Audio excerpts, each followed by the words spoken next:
This video segment is designed to provide you with a more in-depth look at the POP7 tool and its uses. We will feature a few of the key scales and features of this amazing tool powered by the Self-Management Group, one of the largest psychometric profiling companies in the world. The Self-Management Group processes between 10 to 15,000 assessments every day in 30 countries in over 40 different languages.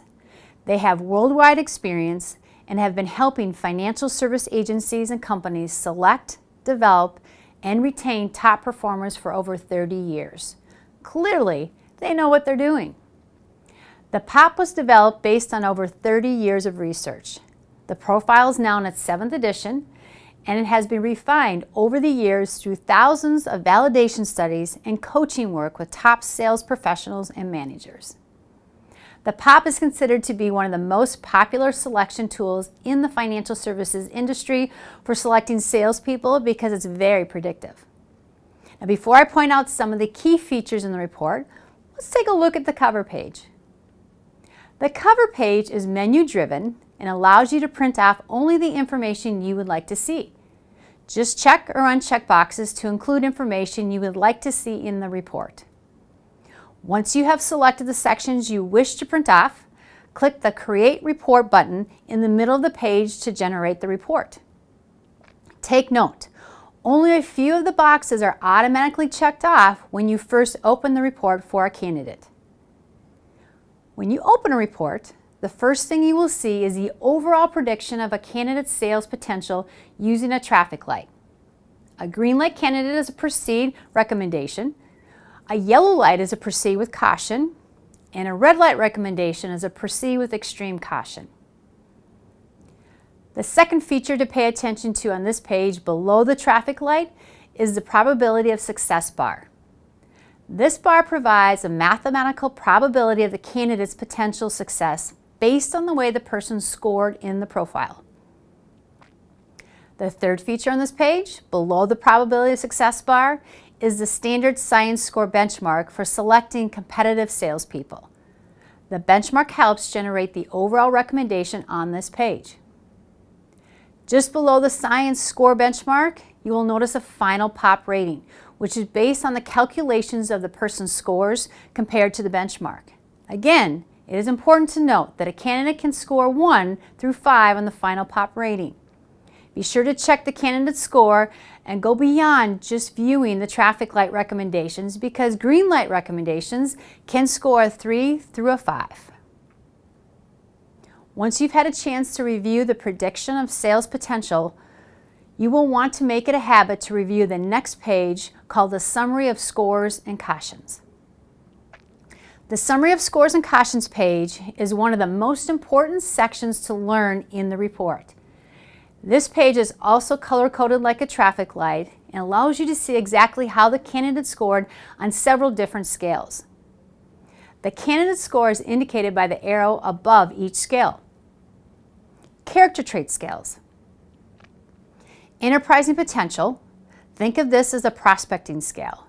This scale is the #1 predictor of survival in sales. Achievement potential. This scale primarily predicts a person's closing style. Independence potential. This scale indicates how someone will fit in your culture and is a good retention predictor. Predictor score. A blend of all these scales, this score measures the overall probability of success. Communication style scales. The people orientation scale examines a person's natural communication style. It primarily examines a person's introversion versus extroversion. The investigative scale reflects how much a person enjoys performing detail work and learning new things. Now, these scores will not change. This is who these people are. Attitudes and opinions. These are the only scales on the profile that can change depending on how the person felt the day they filled it out. While these scores can change, you may want to proceed with caution if the scores are extremely low on either of these scales. Self-directed scale. This measures whether a person feels in control of their current environment. Lifestyle management is a scale that's a reflection of how the individual is currently feeling with stresses that are associated with a demanding lifestyle. Call reluctance. This is one of the most popular attitude scales assessed by recruiters because it is strongly associated with the day-to-day behaviors of salespeople. How do they feel about prospecting and picking up the phone? How do they handle rejection? And what is their overall commitment to sales as a career? Listening. Does the candidate think they are a good listener? Uncertainty coefficient or social desirability. This scale measures the likelihood that a candidate is trying to give us the answers we want to hear. Take note that this scale is inverted, with ideal scores being on the lower level of the graph. If scores are high, the candidate might not have answered completely honestly.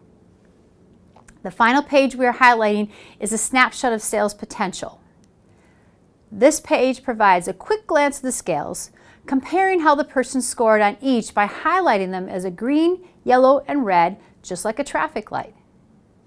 For those who prefer some quick information on the potential of a candidate, this is an extremely helpful page.